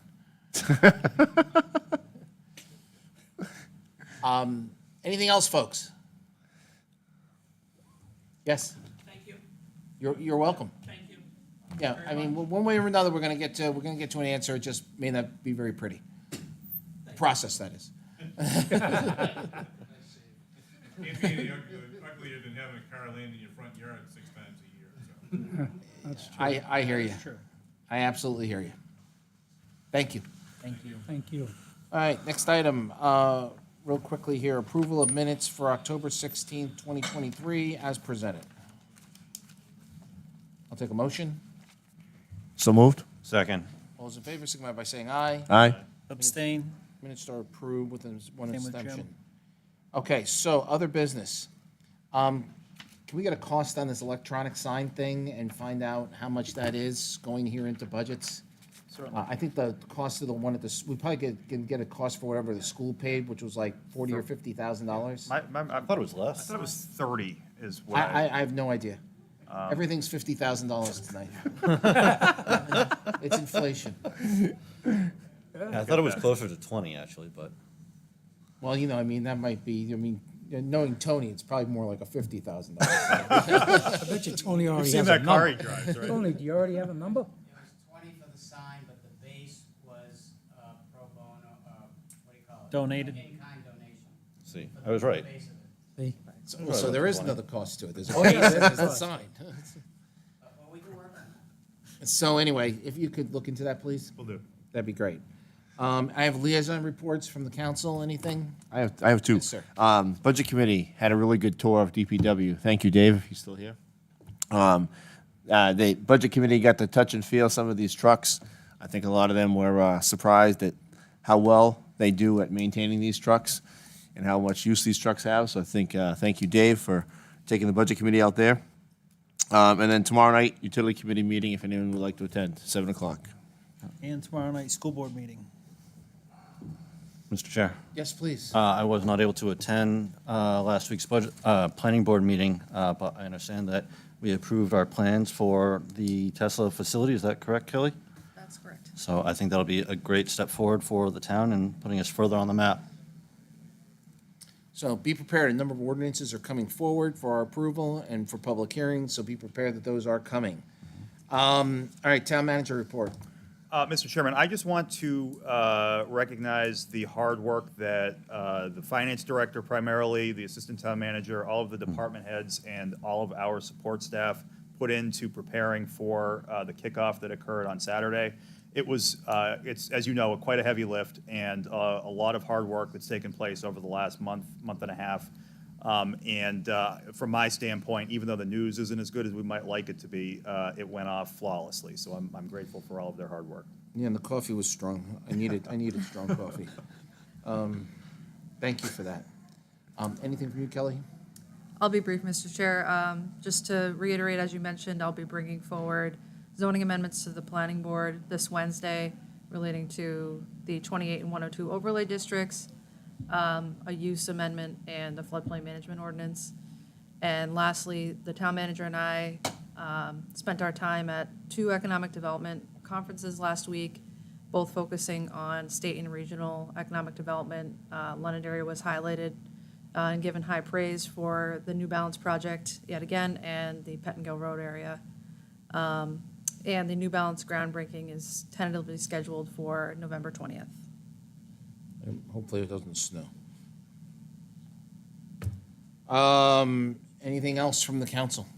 Mr. Chair, I just want to chime in real quick. I want to give a bit of praise to Justin. I've been really impressed with his knowledge of all the rules and laws for the state, for all the financial and budgetary items upon how we can go about things, the different ways we can do them, how we can really, create the different situations that we need to be able to spend the money that we would like to do so. And I think, every time that I have another conversation with him, I'm just learning something more and new about how we can go about our process. And I'm just really impressed with Justin's knowledge of the whole process. Anything further? Accept the motion to adjourn. So moved. Second? Ladies and gentlemen, our next meeting is November 20th, 2023. I would suggest you come here prepared for a rather lengthy meeting because we have many things to discuss. With that, we are adjourned.